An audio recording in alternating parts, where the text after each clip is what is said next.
Karibuni katika kipindi cha malezi na teknolojia, somo la pili ni screen time. Ni muda gani unatosha kwa mtoto tumia simu au television? Katika kitabu cha Waefeso sura ile ya 6 mstari wa 1, Biblia inasema, enyi watoto watiini wazazi wenu katika Bwana, maana hii ndiyo haki. Madhara ya screen time kupita kiasi. Matumizi ya screen kupita kiasi yanaweza kuathiri mtoto kwa nyanja zifuatazo: kiroho, kimwili, kiakili na kitabia. Kiroho, hupunguza muda wa kuwa karibu na Mungu kwa njia ya ibada. Namba 2, huchafua mawazo na maadili. Huondoa mawasiliano ya kifamilia ya kiroho.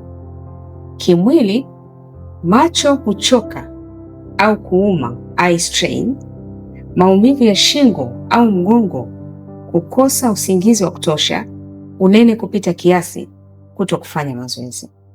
Kiakili, kushuka kwa umakini darasani, kusahau haraka, utegemezi au ulevi wa simu, addiction, msongo wa mawazo, anxiety, depression.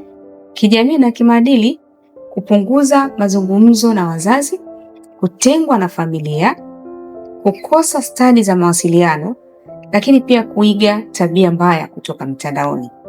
Hitimisho, skrini nyingi humtenga mtoto na maisha halisi. Namba 2, faida za matumizi sahihi ya teknolojia. Teknolojia si adui ikitumika kwa busara, ni baraka.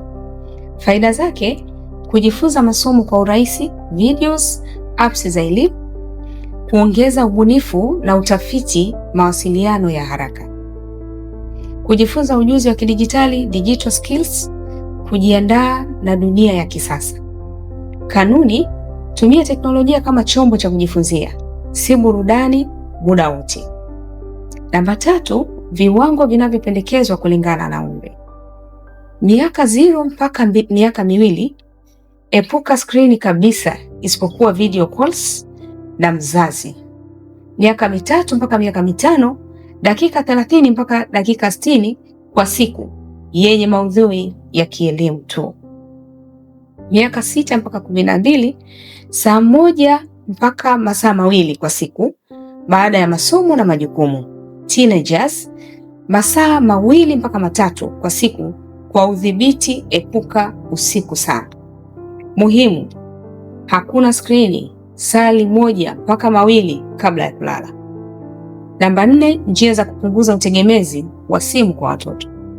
Mbinu rahisi: wape shughuli mbadala kama vile michezo, vitabu, sanaa, lakini tengeneza muda wa familia, family time.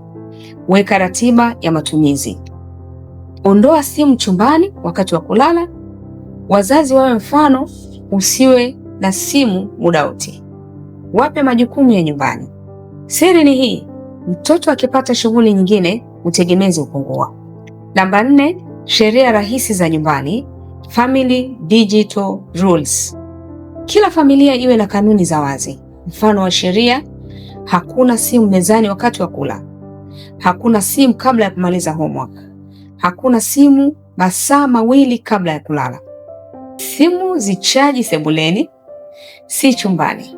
Wazazi wanakagua maudhui wanayotazama watoto. Jumapili au weekend iwe family day bila simu. Faida: sheria huleta nidhamu na usawa. Ujumbe mkuu wa kipindi: teknolojia isimle mtoto, mtoto aitawale teknolojia. Naitwa Anastasia Mwenda, mwendeshaji wa kipindi hiki. Tukutane Jumapili ijayo. Asanteni sana.